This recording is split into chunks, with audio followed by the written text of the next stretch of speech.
தமிழ் நெஞ்சங்களுக்கு வணக்கம். இன்னைக்கு இந்த வீடியோல நம்ம வந்து எத பத்தி பார்க்க போறோம் அப்படின்னா, நம்மளுடைய மொபைல் டேட்டா வந்து பார்த்தீங்கன்னா, சீக்கிரமா வந்து காலியாகிடும். அது வந்து பார்த்தீங்கன்னா, காலியாகாம இருக்க நம்ம என்னென்ன ஸ்டெப்ஸ்லாம் பண்ணணும்? எனக்கு தெரிஞ்ச ஒரு சில சொல்யூஷன்ஸ் வந்து தரேன். நான் சொல்ற அந்த ஸ்டெப் எல்லாமே வந்து பார்த்தீங்கன்னா, உங்களுடைய ஃபோன்ல நீங்க ஃபாலோ பண்ணி பாருங்க. கண்டிப்பா வந்து மொபைல் டேட்டா வந்து சீக்கிரமா காலியாகாது. ஒரு சில பேருக்கு வந்து பார்த்தீங்கன்னா, நம்ம எதுவுமே யூஸ் பண்ணாமலே மொபைல் டேட்டா வந்து காலியாயிடும். அந்த மாரி இருக்கவங்களுக்கு இந்த ஒரு வீடியோ வந்து பார்த்தீங்கன்னா, ரொம்ப யூஸ்ஃபுல்லா இருக்கும். ஃபர்ஸ்ட் வந்து பார்த்தீங்கன்னா, நம்ம செட்டிங்ஸ் வந்து ஓப்பன் பண்ணிக்கலாம். செட்டிங்ஸ்ல ஆப்ஸ் அப்படின்னு மட்டும் சர்ச் பண்ணுங்க. அப்படி இல்லன்னா கொஞ்சம் கீழ ஸ்க்ரோல் டவுன் பண்ணீங்க அப்படின்னா, உங்களுக்கு ஆப்ஸ் அப்படின்னு ஆப்ஷன் இருக்கும். ஒரு சில செட்டிங்ஸ்ல அந்த ஆப்ஸ் அப்படின்றது டைரக்ட்டா இருக்காது. அதனால நீங்க சர்ச் ஆப்ஷன்ல ஆப்ஸ் கிளிக் பண்ணாலும் ஒண்ணு தான். நீங்க டைரக்ட்டா இத ஸ்க்ரோல் பண்ணி இத ஓப்பன் பண்ணீங்க அப்படின்னாலும் சேம் தான். இப்போ வந்து பார்த்தீங்கன்னா, நம்ம வந்து பார்த்தீங்கன்னா ஆப்ஸ் ஓப்பன் பண்ணிக்கிட்டோம். இதுல வந்து ஆல் ஆப்ஷன் வந்து கிளிக் பண்ணிக்கோங்க. இது வந்து பார்த்தீங்கன்னா, ஒவ்வொரு ஃபோன பொறுத்து மாறும் ஓகேங்களா இன்டர்ஃபேஸ். ஆனா இந்த மாரி தான் உங்களுக்கு வந்து ஷோ ஆகும். ஓகே. நீங்க என்னென்ன ஆப்லாம் வந்து இன்ஸ்டால் பண்ணி வச்சிருக்கீங்க, அப்படி இல்லன்னா ஆல்ரெடி என்னென்ன ஆப்லாம் டிஃபால்ட்டா இருக்கு அப்படின்றது எல்லாமே ஷோ ஆகும். இதுல நம்ம ஃபர்ஸ்ட் சொல்யூஷனா என்ன பார்க்க போறோம் அப்படின்னா, நம்ம வந்து பேக்கிரவுண்ட் டேட்டா வந்து ஆஃப் பண்ண போறோம். இந்த பேக்கிரவுண்ட் டேட்டான்றது என்ன அப்படின்னா, நம்ம என்னதான் நம்ம ஃபோன்ல இன்ஸ்டால் பண்ணியிருக்க ஆப் வந்து யூஸ் பண்ணல அப்படின்னாலும், பேக்கிரவுண்ட்ல அது வந்து பார்த்தீங்கன்னா, டேட்டா வந்து நம்மளுக்கு யூஸ் பண்ணிட்டு தான் இருக்கும். அத வந்து பார்த்தீங்கன்னா, நம்ம வந்து ஆஃப் பண்ண போறோம். எப்படி ஆஃப் பண்ணணும் அப்படின்னா, நீங்க எந்த ஆப்ல வந்து பேக்கிரவுண்ட் டேட்டா ஆஃப் பண்ணணும்னு நினைக்கிறீங்களோ, அத வந்து பார்த்தீங்கன்னா, நீங்க சூஸ் பண்ணிக்கோங்க. மோஸ்ட்லி வந்து பார்த்தீங்கன்னா, WhatsApp, Telegram இந்த மாரி சோசியல் மீடியா ஆப் தான் அதிகமா நெட் வந்து யூஸ் ஆகும். அந்த ஆப் வந்து நான் கிளிக் பண்ணிக்கிறேன். அத கிளிக் பண்ணோம் அப்படின்னா, நமக்கு வந்து பார்த்தீங்கன்னா, இங்க மொபைல் டேட்டா அப்படின்னு ஒரு ஆப்ஷன் இருக்கும். அப்படி இல்லன்னா உங்களுக்கு டேட்டா அந்த மாரி ஆப்ஷன் இருக்கும். ஓகேங்களா? அத வந்து பார்த்தீங்கன்னா, நீங்க கிளிக் பண்ணிக்கோங்க. கிளிக் பண்ணீங்க அப்படின்னா, இங்க வந்து உங்களுக்கு பேக்கிரவுண்ட் டேட்டா அப்படின்னு ஒரு ஆப்ஷன் எனேபிள்ல இருக்கும். அத வந்து நம்ம டிசேபிள் பண்ற மாரி இருக்கும். இது மோஸ்ட்லி நீங்க எல்லா ஆப்லயுமே வந்து டிசேபிள் பண்ணிக்கோங்க. இந்த மாரி டிசேபிள் பண்றதால என்ன அப்படின்னா, ஆப்ப ஓப்பன் பண்ற வரைக்கும் அந்த ஆப்பால பேக்கிரவுண்ட்ல நம்ம நெட் வந்து யூஸ் பண்ணிக்க முடியாது. இருந்தாலும் நமக்கு வந்து நோட்டிஃபிகேஷன் வந்து வரும். ஓகேங்களா? அந்த ஆப்ல இப்ப ஏதாச்சும் மெசேஜ் வருது அப்படின்னா, இப்ப WhatsAppல எனக்கு யாராச்சும் மெசேஜ் சென்ட் பண்றாங்க அப்படின்னா, மெசேஜ் நோட்டிஃபிகேஷன்லாம் வரும்.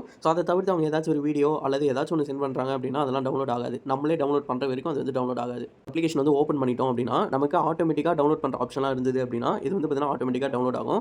அது வந்து 2ஆ நம்ம ஆஃப் பண்ணணும். ஓகேங்களா? இப்ப நம்ம நெறைய வந்து சோசியல் மீடியா ஆப்லாம் வச்சிருப்போம். அதுல வீடியோ, ஆடியோலாம் டவுன்லோட் பண்ற ஆப்ஷன் இருக்கும். அதெல்லாம் வந்து பார்த்தீங்கன்னா ஆட்டோமேட்டிக் டவுன்லோட்ல வந்து இருக்கும். அதெல்லாம் வந்து பார்த்தீங்கன்னா மேனுவலா நம்ம டவுன்லோட் பண்ற மாரி மாத்தணும். எப்படி மாத்தணும் அப்படின்னா, செட்டிங்ஸ்ல போய் மாத்தணும். அது ஒவ்வொரு ஆப்புக்கு வந்து டிஃபர் ஆகும். அது வந்து ஆல்ரெடி உங்களுக்கு தெரியும்னு நெனைக்கிறேன். அத நான் சொல்லி தெரியணும் அப்படின்னு கிடையாது. இப்ப நான் சொன்ன அந்த பேக்கிரவுண்ட் டேட்டா செட்டிங்ஸ் வந்து நீங்க எல்லா ஆப்லயுமே டிசேபிள் பண்ணிக்கலாம். ஓகேங்களா? எந்த ஒரு பிரச்சனையும் வராது. பட் இதுல முக்கியமா என்ன சொல்லணும் அப்படின்னா, இப்ப வந்து பார்த்தீங்கன்னா, நீங்க Telegram வச்சிருக்கீங்கன்னு வச்சுக்கோங்களேன். இப்ப Telegram ஓப்பன் பண்ணோனே உங்களுக்கு வந்து பார்த்தீங்கன்னா, இது ப்ராசஸ் ஆக லேட் ஆகும். ஓகேங்களா? இமிடியேட்டா யார் யாரெல்லாம் மெசேஜ் பண்ணியிருக்காங்களோ, அதெல்லாம் வந்து உங்களுக்கு லோட் ஆகாது. கொஞ்சம் லேட் ஆகும். இதுவே நம்ம பேக்கிரவுண்ட் டேட்டா வந்து இப்போ ஆன் பண்ணி வச்சிருந்தோம் அப்படின்னா, பேக்கிரவுண்ட்ல அது ஆட்டோமேட்டிக்கா வொர்க் ஆயிட்டு தான் இருக்கும். ஜஸ்ட் நம்ம ஓப்பன் பண்ணோனே ஈஸியா வந்து நம்மளால அக்சஸ் பண்ண முடியும். இதுவே நம்ம பேக்கிரவுண்ட் டேட்டாவ ஆஃப் பண்ணிட்டு அதுக்கப்புறமா ஓப்பன் பண்றோம் அப்படின்னா, ஸ்டார்ட்டிங்ல நமக்கு கொஞ்ச நேரம் வந்து லோட் ஆகும். Instagram இருந்தாலும் சரி, நீங்க ஓப்பன் பண்ணிட்டோனே வந்து பார்த்தீங்கன்னா, கொஞ்ச நேரம் லோட் ஆகிட்டு தான் உங்களுக்கு வந்து ஓப்பன் ஆகும். இப்போ உங்களுக்கு தெளிவா புரிஞ்சிருக்கும்னு நினைக்கிறேன். மொபைல் டேட்டா வந்து எப்படி வந்து யூஸ் ஆகுது அப்படின்னு. இத தவிர்த்து இன்னொரு செட்டிங்ஸ் வந்து சொல்லணும் அப்படின்னா, உங்க ஃபோன்ல யூஸ் பண்ணாத ஒரு சில ஆப்ஸ்லாம் இருக்கும் பார்த்தீங்களா? அதெல்லாம் வந்து பார்த்தீங்கன்னா, நீங்க வந்து அன்இன்ஸ்டால் பண்ணிடலாம். ஓகேங்களா? யூஸ் பண்ணாம இருக்கக்கூடிய ஆப்ஸ்லாம் நீங்க அன்இன்ஸ்டால் பண்ணிட்டீங்க அப்படின்னா, அது வந்து உங்களுடைய நெட் வந்து அக்சஸ் பண்ணாது. முக்கியமா இன்னொரு விஷயம் சொல்லணும் அப்படின்னா, உங்களுடைய Gmail ஆப் இருக்கு பார்த்தீங்களா? அது வந்து பார்த்தீங்கன்னா, அதிகமா நெட் வந்து இழுக்கும் பேக்கிரவுண்ட்ல. முக்கியமா அத வந்து நீங்க டிசேபிள் பண்ணிடுங்க. தேவையில்லாத Gmailலாம் வந்து பார்த்தீங்கன்னா, லாக் அவுட் பண்ருங்க. Gmail பத்தி நெறைய வீடியோ வந்து போஸ்ட் பண்ணியிருக்கோம். செக் பண்ணி பார்த்துக்கோங்க.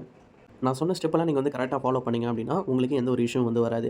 மொத விஷயம் என்னன்னா, பேக்கிரவுண்ட் டேட்டா வந்து ஆஃப் பண்ணணும். 2வது வந்து பார்த்தீங்கன்னா, நம்ம யூஸ் பண்ணாத எல்லா ஆப்பையும் அன்இன்ஸ்டால் பண்ணணும். 3வது வந்து பார்த்தீங்கன்னா, ஒவ்வொரு ஆப்லயும் நம்ம மீடியா ஆட்டோ டவுன்லோட் ஆப்ஷன் வந்து வச்சிருப்போம்.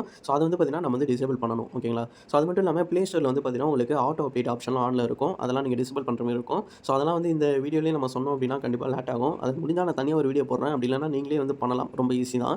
ரொம்ப காம்ப்ளக்ஸாலாம் இருக்காது. ஈஸியா தான் இருக்கும். செக் பண்ணி பாருங்க. இந்த வீடியோ பார்த்ததுக்கு ரொம்ப நன்றி. அடுத்த ஒரு வீடியோல பார்க்கலாம். பை.